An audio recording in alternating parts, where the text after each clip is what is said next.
कोटि कोटि नमन। श्री वेदांत केसरी में हमारा चल रहा था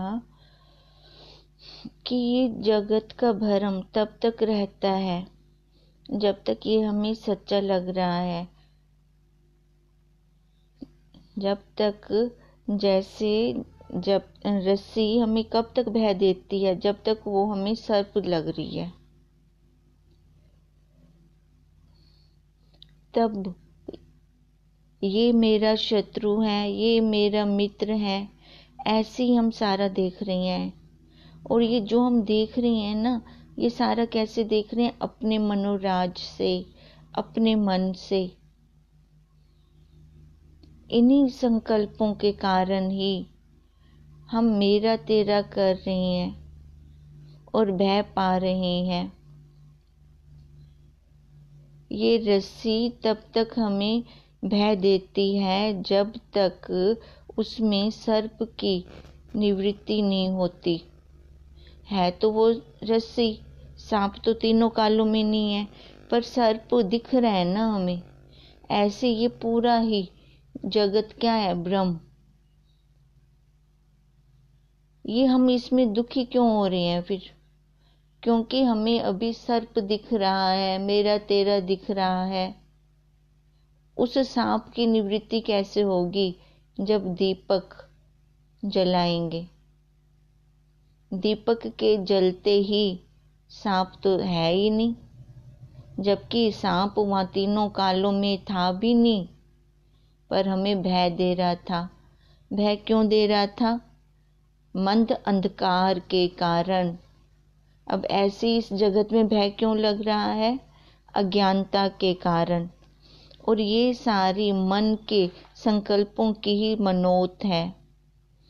यह संकल्प उस समय ही निवृत्त होंगे जब यह अपने नाम वर्ण आश्रम से शुद्ध स्वरूप निश्चय कर सर्व नाम रूपों को कल्पित जानेंगे। ये कब निवृत्त होंगे? जो हैं तो हमारे मन के अंदर, हमने ही कल्पना बना रखी है नहीं ये इनकी निवृत्ति कब होगी? जब हमें अपने स्वरूप पर पूर्ण दृढ़ता होगी कि मैं ही ब्रह्म हूं, और जहां मैं देखूं वहां पर भी ब्रह्म है।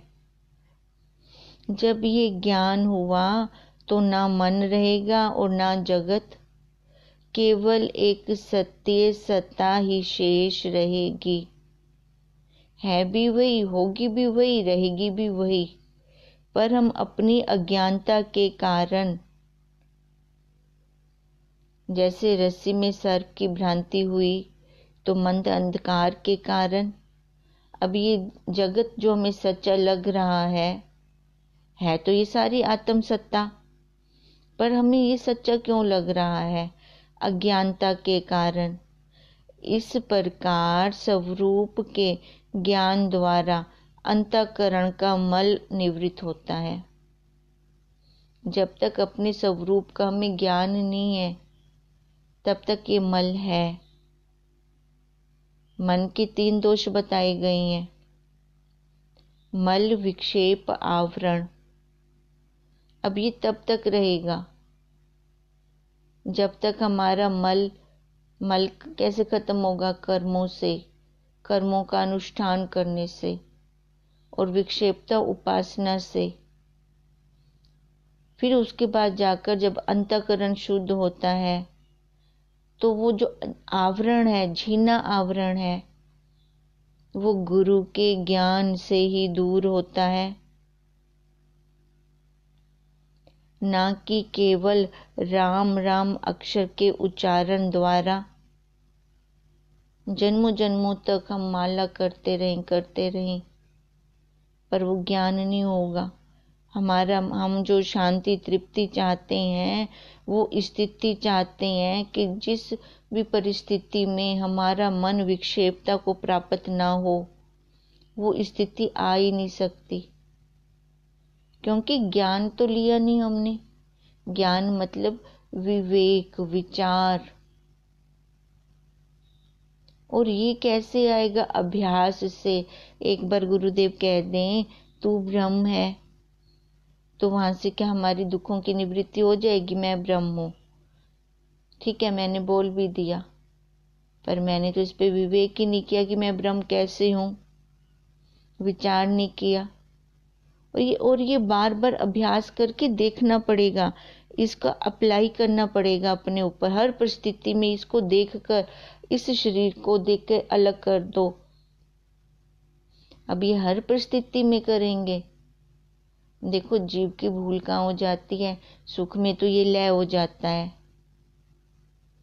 परिस्थिति में काटना शुरू करता है, यहीं पर ये भूल कर देता है। अगर सुख में भी देखना शुरू कर दे, है ना, सुख को भोगे ना, फिर तो ये दुख को भी देखता रहेगा, दुख वाली परिस्थिति को भी देखता रहेगा। पर प्रॉब्लम यहीं पे आ जाती है कि वो दुख वाली परिस्थिति को काटता है और सुख वाली परिस्थिति में लय हो जाता है, इसलिए इसको देर लग रही है।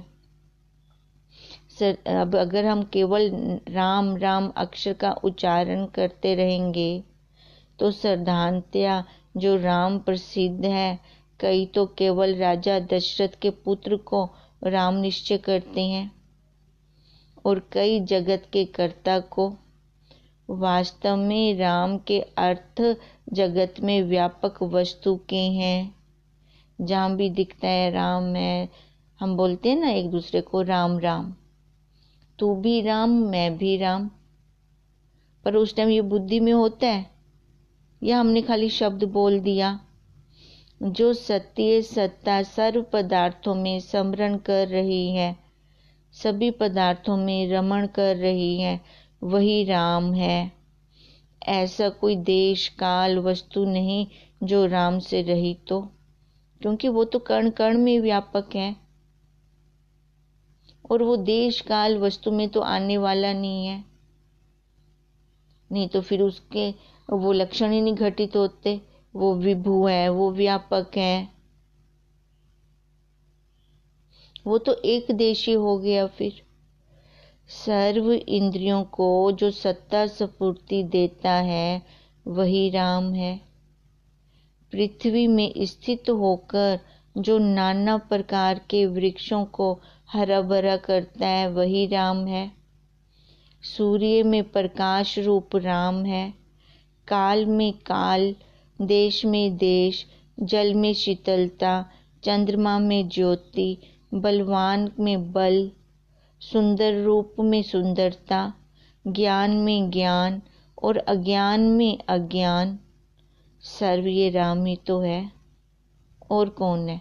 एक उसी की तो सत्ता है, वही तो कण कण में व्यापक है। इस प्रकार समझना, निश्चय करना, देखना, उपदेश करना राम का भजन कहलाता है। अब भजन क्या है? वो ढोलक चिमटे से भजन करना? ना, भजन है कि वो हमारी स्मृति से कभी भाग कर दूर जाए ही ना, हमेशा हमारे पास रहे कि वही ब्रह्म है।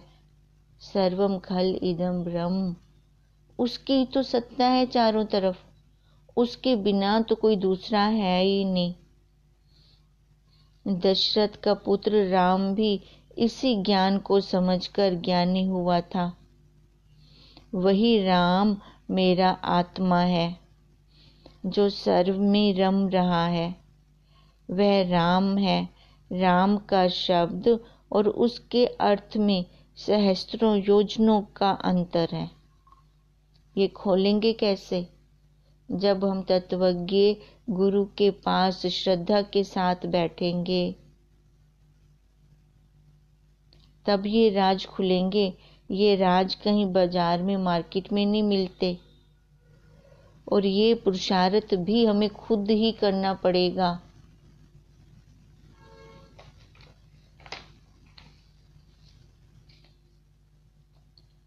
अब आगे उस शंकावादी की शंका हो रही है कि संसार क्या वस्तु है, किस प्रकार उत्पन्न होता और कैसे विलय होता है, इसका आदि व अंत किस प्रकार है? क्योंकि मैंने तो कुछ देखा नहीं। आदि और अंत तो हमें इन शरीरों का दिख रहा है और हम संसार को भी तो वैसे ही समझ रहे हैं। तो फिर उसका ये क्वेश्चन हो रहा है कि संसार क्या वस्तु है, किस प्रकार ये उत्पन्न होता है और किस प्रकार लय होता है। क्योंकि आप कह रहे हो कि तीनों कालों में तो वो है ही नहीं, पर जिनको ये सच्चा लग रहा है उनके लिए तो ये उत्पन्न हुआ बैठा है। फिर कैसे ये तीनों कालों में नहीं है? इसका आदि व अंत किस प्रकार है? अब इसका आंसर दे रही हैं, संसार सत्य परमात्मा का संकल्प अथवा ज्ञान है। बताओ संसार बोला किसको? जगत की तो कल हमने डेफिनेशन की थी। चारों खानियों को मिलाकर 84 लाख योनियों के समूह को जगत कहा। अब ये संसार कहाँ से निकला है? ये संसार सत्य परमात्मा का संकल्प और ज्ञान है। इसकी उत्पत्ति केवल संकल्प से ही है। यद्यपि संसार की उत्पत्ति के विषय में अनेक मत हैं, परंतु सबका आशय यही है। अर्थ यह है कि जब उस निर्गुण सत्य सत्ता परमात्मा में अपने बहु रूप को देखने की इच्छा हुई, तो उस समय सगुण रूप से सृष्टि रूप में वह सत्ता प्रकट हुई। ये ब्रह्मा जी ने खेल रच दिया, खेल खेल में उन्होंने खेल बना दिया, तो उनको माया का सहारा लेना पड़ा। माया मतलब शक्ति। अब वो कैसे सगुण रूप में आए? ईश्वर के रूप में है तो वो खाली सारा वही सत्ता परमात्मा ही है, उसका ही संकल्प है। ये ब्रह्मा जी का तो संकल्प चल रहा है ये सारा। अब उन्होंने अपने संकल्प से इस सारी निर्गुण सृष्टि को, अब देखो है वो एक, अब हमारे पास अकेला आटा है, घी है, चीनी है, तेल है। अब वही अकेले आटा, वही एक सामग्री से मैं चाहूं तो उससे पूड़ी बना लूं, हलवा बना लूं, है ना। है तो हमारे पास अकेला यही सामग्री। अब इससे मैं बस इतना ही बना सकती हूँ, इसके बाहर नहीं जा सकती। पापड़ नहीं बना सकती, दाल नहीं बना सकती। अब जो सामग्री रहेगी उसी से ही तो मैं ये काम अपना बनाऊंगी। ऐसी सामग्री क्या थी? एक वो सत्य स्वरूप, वो सत्ता, वो परमात्मा। अब उसको इच्छा हुई कि मैं अपने और रूप बनाऊं, देखूं, खेलूं। अब खेलने के लिए तो दो का होना जरूरी है। अब दूसरा रूप उसने कहाँ से लिया? सामग्री तो वही थी, तो उसने अपने में से ही संकल्प निकाल कर वही सगुण रूप से सृष्टि का प्रसार किया। मनु और शतरूपा से अब ये कहाँ से निकले? ब्रह्मा जी ने निकाले। अब वहीं से सृष्टि का ये प्रसार हुआ। अब जो चीज जहां से निकलती है वह उसी का ही रूप होती है। जिस प्रकार एक बीज से वृक्ष, पत्र, शाखा आदि उत्पन्न होते हैं, उसी प्रकार एक सत्य सत्ता से नाना प्रकार का संसार उत्पन्न हुआ। अब ये सारा संसार कहाँ से उत्पन्न हुआ? जो हमारे पास शुरू में सामग्री थी वहीं से तो ये सारा संसार निकला। इसका मतलब ये भी वही रूप है। अब बीज का उदाहरण देकर जो हम कह रही हैं कि बीज था तभी तो ये वृक्ष, शाखा, टहनी, फल, फूल, पत्ते थे। अब आधार क्या इन सब का? वो बीज। अब बीज के अंदर वो अव्यक्त रूप से थे। अब बीज और वृक्ष दोनों अभिन्न रूप हैं, एक ही रूप हैं। इन दोनों में एकता है, ये अलग अलग तो नहीं है। बीज से ही वृक्ष प्रकट होता है और वृक्ष का वास्तविक रूप क्या है? बीज ही है। पर हम क्या करते हैं? बीज को भूल जाते हैं। जो साकार हमें दिख रहा है उसी में ही मस्त हो जाते हैं, इसलिए जीव भाव में आ गए। साकार रूप से तो ये शरीर दिख रहा है, निराकार निर्गुण रूप वो आत्मा और परमात्मा की एकता है। उपाधियों की एकता नहीं है, शरीरों की एकता नहीं है। इसी प्रकार यदि सारा संसार अनेक प्रकार के पदार्थों और भिन्न भिन्न अवस्थाओं से पूर्ण दृष्टि आ रहा है, यही तो चक्र चल रहा है, फिर भी दृष्टि आते हुए भी वो एक सत्य सत्ता ही है, इसके अलावा वो दूसरा कुछ भी नहीं है। क्योंकि सर्व मतांतरों का यही निश्चय है। वेदांत में ही ब्रह्म का निरूपण हुआ है। अब वेदांत के बाद तो उपनिषद आया, क्योंकि वेदों ने भी नेति कर दिया कि वो इतना नहीं है, उसको सांख्य में लाया जाए। वो इतना दायरे में नहीं आता, उसका कोई नाप तोल वाला पैमाना ही नहीं बना जिससे हम उसको नाप तोल कर सकें कि ये इतना है। अगर कहते हैं कि ये इतना है तो इसका मतलब अभी पूर्ण ज्ञान नहीं हुआ, अधूरे में ही हम कहीं ना कहीं घूम रहे हैं कि आदि भी परमात्मा है और अंत में भी वो परमात्मा ही है। कब कहीं वो उस टाइम उदय हुआ है और इस टाइम अस्त हुआ है, नहीं तो वो एक देशीय हो जाएगा। इसलिए हमें विचारना चाहिए कि मध्य अवस्था में भी वही परमात्मा के बिना अन्य कौन हो सकता है? जो शुरू में भी वही है, अंत में भी वही है, तो मध्य में मैं ये नाम रूप आकार वाली कैसे बन गई? कभी बैठ के तो ये विचार किया ही नहीं, कैसे बन गई मैं ये नाम रूप आकार वाली? अगली न पिछली धर ले मारे विचली, या विच वाली तंग किती पिए। अब विच वाली क्या? ये बीच वाली अवस्था जो इन आंखों से हमें दिख रही है। जहाँ देखते हैं वहां पे पहले अस्थि के दर्शन ही करते हैं हम, तभी तो मैं मेरा होता है, ये मेरा है, ये तेरा है, तभी ये राग द्वेष आ रहा है। और जहाँ राग द्वेष आ रहा है वहाँ कर्म बनने भी शुरू हो गए। अब इसलिए तो बार बार के यही कह रहे हैं। अब उसका क्वेश्चन भी यही था ना, ये किस प्रकार उत्पन्न होता है और कैसे विलय होता है, इसका आदि व अंत किस प्रकार है। अब देखो, इसका आदि और अंत तो जाना नहीं जा सकता, मध्य अवस्था में आकर ही तो हम ये बोल रहे हैं।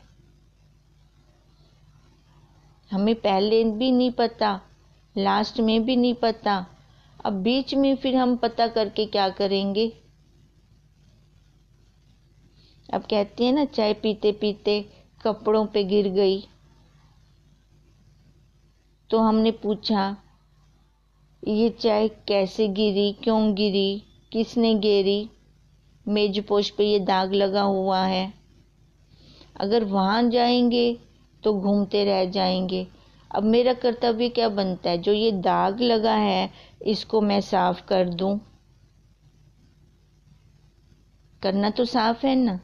अब यही हमें गुरुदेव भी समझा रहे हैं कि तू जीव है, जीव बन के तू ये सारा कुछ कारण पूछ रही है और कारण तेरे हाथ में आने वाला नहीं है। तू एक कार्य कर, इस दाग को मिटा दे, उसमें ही लय हो जा। जब छोटी नदी बड़ी नदी में मिल जाएगी तो वो क्या कहलाएगी? उसका नाम रूप तो खत्म, तो वो भी समुद्र बन जाएगी। तू है भी ब्रह्म में, रहेगी भी ब्रह्म में, लय भी उसी में ही, ब्रह्म में ही होगी। पर बीच में जो ये तू कारण ढूंढ रही है, उस कारण का कोई और कारण है ही नहीं जो तेरे हाथ में आएगा।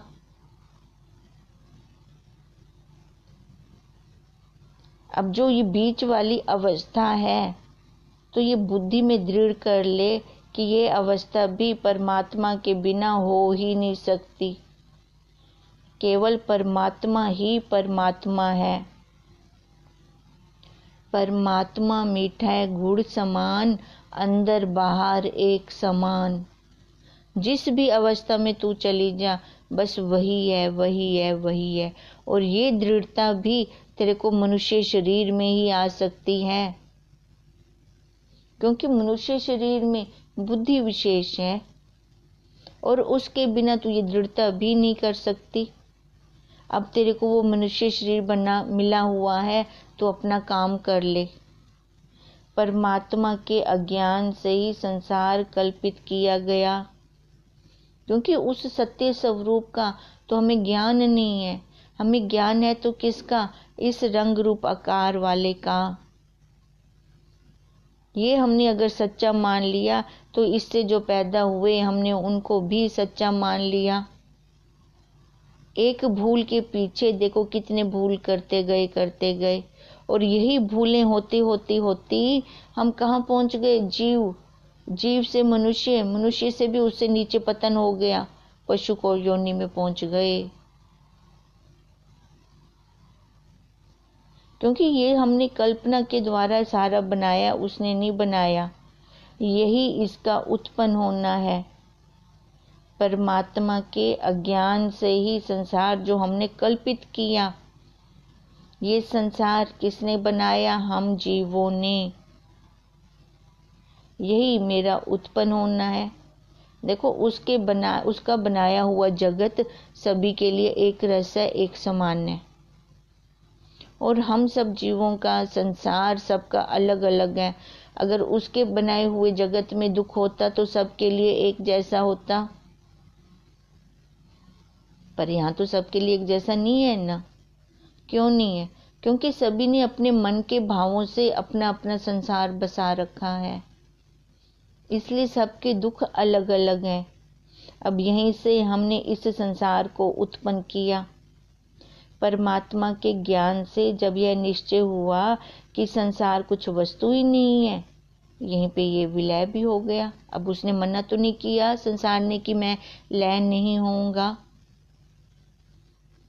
क्योंकि उसके बनाए हुए जगत में ज्ञानी भी हैं, महंत संत भी हैं, महात्मा लोग भी हैं, जीवन मुक्त भी हैं।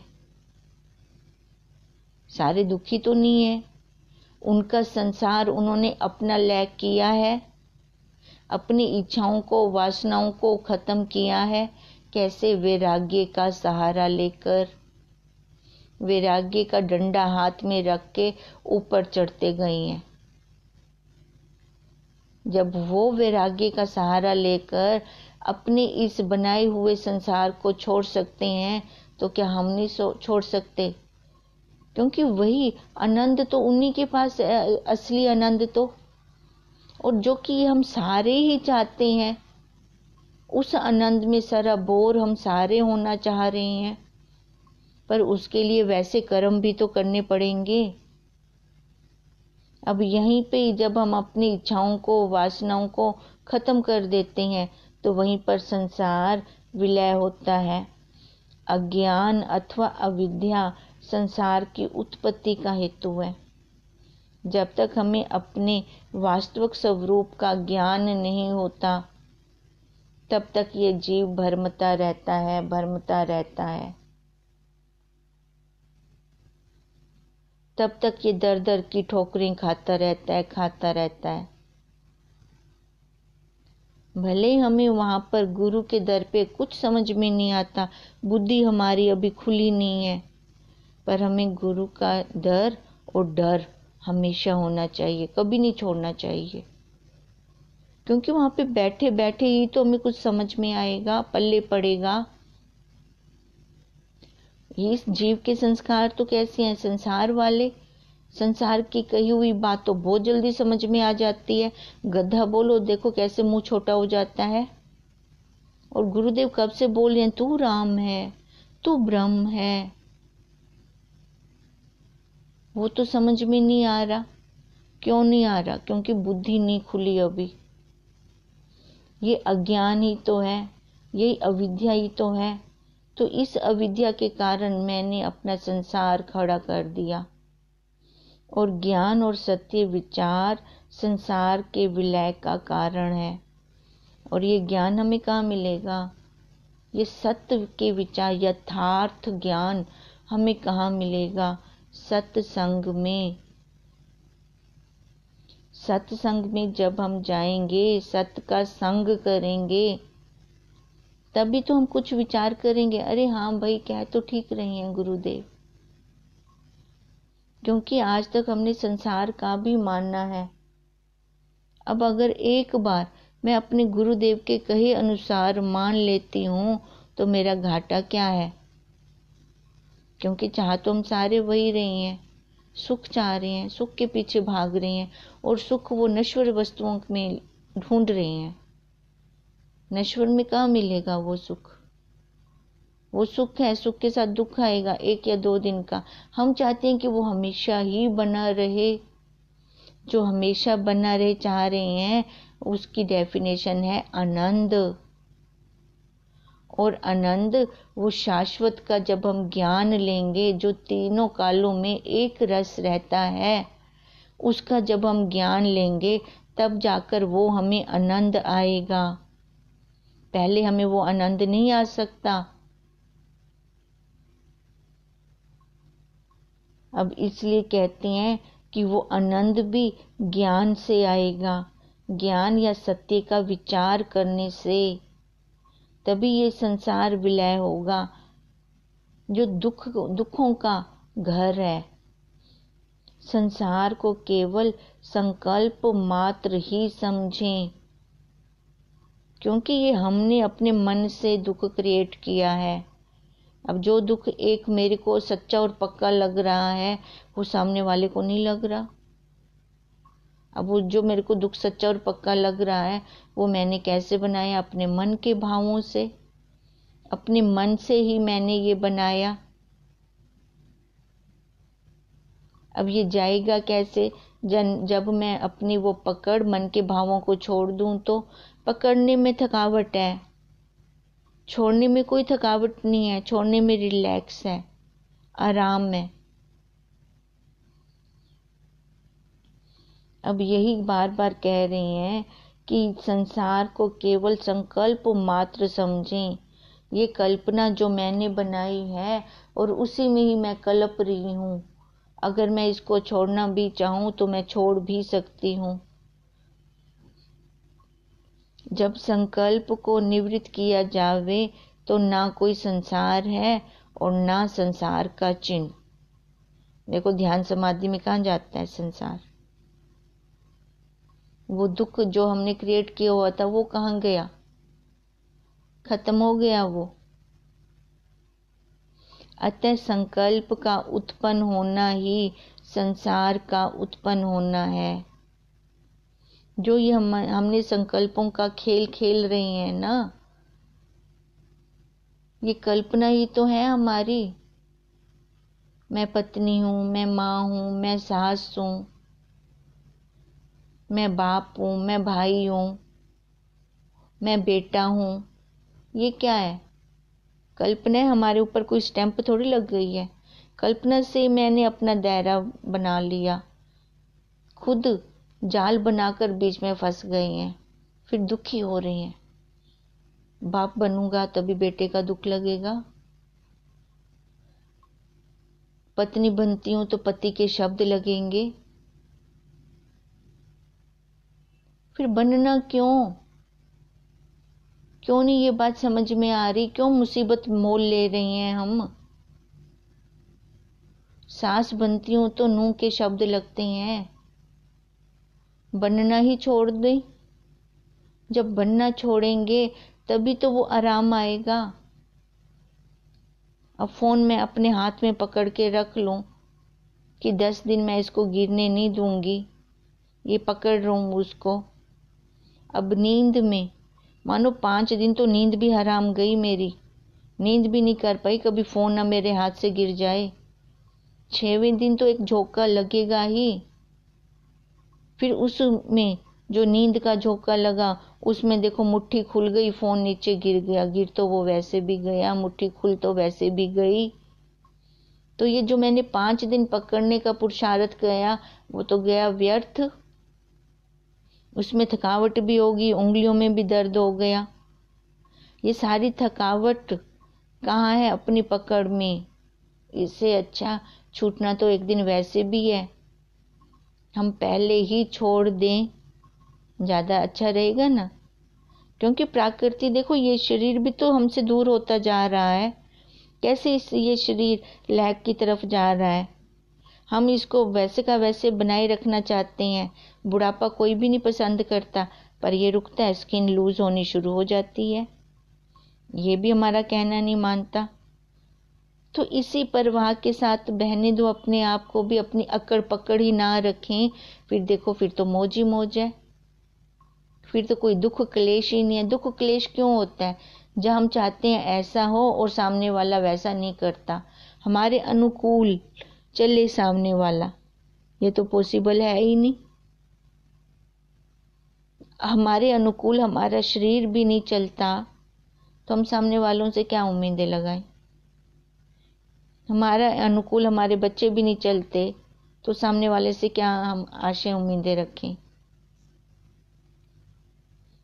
सबको ठीक करना छोड़ दें, अपने आप को ठीक कर लें। बस इसको समझ दे दें एक, कि इन आँखों से तेरे को जितने भी पदार्थ, विषय, वस्तु, जो कुछ भी तू देख रहा है सारा ही बदलने वाला है, अपने शरीर समेत। सत्य है तो वो एक अरूप निराकार है जो कभी भी तेरा संग नहीं छोड़ता। उसके साथ तू अपनी मित्रता कर ले। अगर तू बाहर मित्रता करेगा संसारियों के साथ, संसार के साथ, तो वहां से तेरे को दुख ही मिलेगा। ईश्वर के सिवाय कहीं पर भी मन लगाएगा तो अंत में रोना ही पड़ेगा। अब मर्जी हमारी, रोना हमें अच्छा लगता है तो अपनी मित्रता बढ़ाते रहें संसार के साथ। अगर अच्छा नहीं लगता तो ये भी हमारे हाथ में है, इसी संसार को हम लय भी कर सकते हैं। जिसको मैंने पैदा किया उसी को मैं ही तो लय करूंगी। वो मना थोड़ी करता है कि मैं लय नहीं होता। एक बात तो ये, दूसरी बात ये कि वो सच्चा है ही नहीं। जो सत्य होता तो तीनों कालों में एक रस होता, कभी लय भी ना होता फिर वो। अब 2 निशानियां तो मिल गई संसार की। तीसरी निशानी ये कि वो अधूरा है, पूरा भी नहीं है। अधूरे के साथ कहाँ हमारी निभने वाली है। कहते हैं इसलिए संकल्प का उत्पन्न होना ही ये हमारे संसार का उत्पन्न होना है, और संकल्प का नाश होना मानो संसार का नाश होना हुआ। ये मेरे कारण ही तो संकल्प पैदा हुआ है, क्योंकि मैंने अपने भावों में बना लिया इन संसार को। मैंने संकल्पों से तो ये संसार बनाया। अब मैं ही चाहूंगी इस संसार को खत्म करना, अपने संकल्पों को मेट लूं। जैसे मकड़ी खुद जाला बनाती है और फंसती है। अब वो जब जाला बाहर आना चाहती है तो वो जाला खा भी जाती है, फिर बाहर आ जाती है। इस जीव के अंदर भी इतनी फ्लेक्सिबिलिटी होनी चाहिए। है इतनी फ्लेक्सिबिलिटी? हम देखें, हम क्या करते हैं, संसार बना बैठते हैं, बाहर नहीं निकल पाते। बनाना आसान लगता है क्योंकि जन्म जन्मों से इसको यही आदत पड़ी हुई है। फिर खा नहीं सकता उन संकल्पों को, अपने उन कल्पनाओं को खत्म भी तो करना चाहिए ना इसको। फिर खत्म कर नहीं सकता, फिर उसके लिए इसको सहारा चाहिए गुरुदेव का। अब गुरुदेव भी कैसे हों? तत्वज्ञ गुरुदेव हों, क्योंकि वो ही हमें अपना यथार्थ खोल के बताएंगे। जो ये 42 पुर्जों की फैक्ट्री चल रही है, इसको पुर्जा पुर्जा कर देंगे, तभी हमको समझ में आता है संसार का आदि व अंत यदि विचार दृष्टि से देखा जावे तो बिल्कुल भी नहीं है, क्योंकि संसार सत्य परमात्मा का ज्ञान अथवा सत्य परमात्मा रूप है। किसकी सत्ता से ये मैंने संसार खड़ा किया? अब देखो, वाणी बोल रही है, कान श्रवण कर रही हैं, तो पीछे कोई सत्ता है? वो अगर सत्ता ही ना हो तो ये शब्द भी कैसे आए, वाणी भी कैसे आए, श्रवण भी फिर कैसे हो? तो इसका मतलब एक वही सत्य है। अब जो उस परमात्मा ने बनाया, खेल रचा अपने खेलने के लिए, अपने में से ही, उसी सामग्री में से ही उसने ये बनाया सारा, तो ये भी उसी का ही रूप है। जिस प्रकार सत्य परमात्मा आदि अंत से रहित है, उसी प्रकार यह भी है। तभी तो हम कहते हैं ब्रह्म, माया और ये जगत तीनों इकट्ठे चलते हैं। ये तीनों एक ही तो हैं, अलग अलग तो हैं ही नहीं, तभी तो ये इकट्ठे चल रही हैं। अब जो तीनों एक हैं तो सबका माई बाप तो वही परमात्मा है ना। बाहर वो परमात्मा, अंदर इधर पिंड में, ब्रह्मांड में परमात्मा, पिंड में आत्मा, इन दोनों का मिलान है, ये एक है। उपाधियां तो कभी एक हो ही नहीं सकती। यदि इसको द्वैत दृष्टि से देखा जावे तो अज्ञानता ही इसका आदि और ज्ञान इसका अंत है। अज्ञानता के कारण ही तो हम दो में निकल आए, और इसको खत्म करना हो तो ज्ञान में आना बहुत जरूरी है। ज्ञान लाजमी है। ज्ञान कौन सा? ब्रह्म ज्ञान। तभी इसका अंत आएगा ज्ञान का। वास्तव में ना कुछ उत्पन्न हुआ है और ना कुछ नाश होता है, केवल इस निश्चय को ही जो संसार रूप होकर मन में निश्चित हो रहा है, निवृत्त करना है बस। कुछ भी नहीं बना, खाली इस निश्चय को ही हमने खत्म करना है। वास्तव में किसी वस्तु का अभाव नहीं होता, सब वही है, एक है, एक है, एक है, दूसरा तो कोई है ही नहीं। अब ये दृढ़ता जितनी जितनी होती जाएगी, तब जाकर देखो, एक ये दृढ़ निश्चय हो, एक अपना अभ्यास हो और दूसरा विचार हो, फिर वही ब्रह्म हमसे दूर थोड़ी है। अरे भाई, मैं ही ब्रह्म हूं, आप सब भी ब्रह्म हो, हम हैं ही ब्रह्म वास्तव में। ये नाम रूप आकार वाले नहीं है, ये हमारे ऊपर थोपा गया है। अब जो थोपा गया है उसको हटा दो, वो मना थोड़ी करेंगे ना। हमें चीख चीख कर बोलना है कि मैं ब्रह्म हूं, मैं ब्रह्म हूं। अपने मन के अंदर दृढ़ता ले आनी है बस, संसार वहीं खत्म। ओम तम नमामि हरिं परम, ओम तम नमामि हरिं परम, ओम तम नमामि हरिं परम। ब्रह्म स्वरूप गुरुदेव के चरणों में कोटि कोटि नमन।